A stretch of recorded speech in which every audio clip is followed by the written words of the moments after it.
దాదాపు 156 సినిమాల్లో హీరోగా నటించడమే కాకుండా ఇండస్ట్రీలో 4 దశాబ్దాల పాటు నెంబర్ 1 హీరోగా కొనసాగిన మెగాస్టార్ చిరంజీవి ఆయన లైఫ్ లో ఒకే ఒక్క మూవీని డైరెక్ట్ చేయడం జరిగింది. ఆ మూవీ అనూహ్యంగా ఇండస్ట్రీ హిట్ కావడంతో పాటు వరుస ఫ్లాప్స్ లో ఉన్న ఆయనకి ఓ మంచి కంబ్యాక్ కూడా ఇచ్చింది. ఇంతకీ ఆ మూవీ మరేదో కాదు, Telugu industry biggest block buster movie Indra. అవును, ఈ సినిమాలో వచ్చేసి ఫ్లాష్ బ్యాక్ ఎపిసోడ్ తో పాటు మరికొన్ని సీన్స్ ని స్వయంగా చిరంజీవి గారే డైరెక్ట్ చేశారు. ఇక రీసెంట్ గా ఇదే విషయాన్ని ఆ చిత్ర డైరెక్టర్ బి గోపాల్ గారు కూడా ఓ ఇంటర్వ్యూలో చెప్పడం జరిగింది. ఈ సినిమా అప్పట్లో కేవలం ఎక్కువ రోజులు థియేటర్ లో ఆడడమే కాకుండా ప్రొడ్యూసర్ కు అధిక లాభాలు కూడా తెచ్చిపెట్టింది. ఇక ఈ సినిమాకు ఆ రోజుల్లోనే 30 కోట్ల షేర్ వచ్చిందని ఆ చిత్ర నిర్మాత చాలా ఇంటర్వ్యూస్ లో చెప్పారు. అంతేకాదు, ఈ సినిమాకు తగిన టికెట్స్ ప్రకారం అప్పట్లోనే దాదాపు 2 కోట్ల ఆంధ్ర ప్రజలు ఇంద్రా సినిమాను థియేటర్లలో వీక్షించారని తేలింది.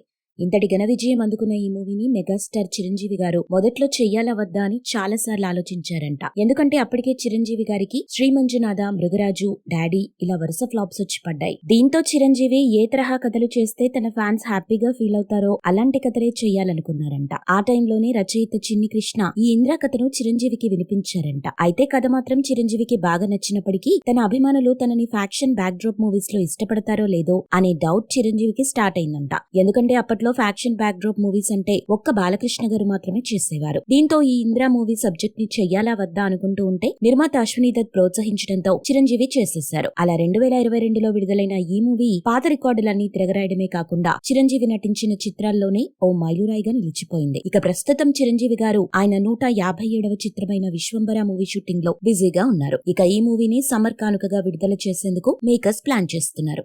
మీరు ఇలాంటి ఇంట్రెస్టింగ్ మూవీ అప్డేట్స్ మరిన్ని తెలుసుకోవడానికి ఇప్పుడే మా ఛానల్ ని లైక్ చేయండి, ఫాలో చేయండి, సబ్స్క్రైబ్ చేయండి.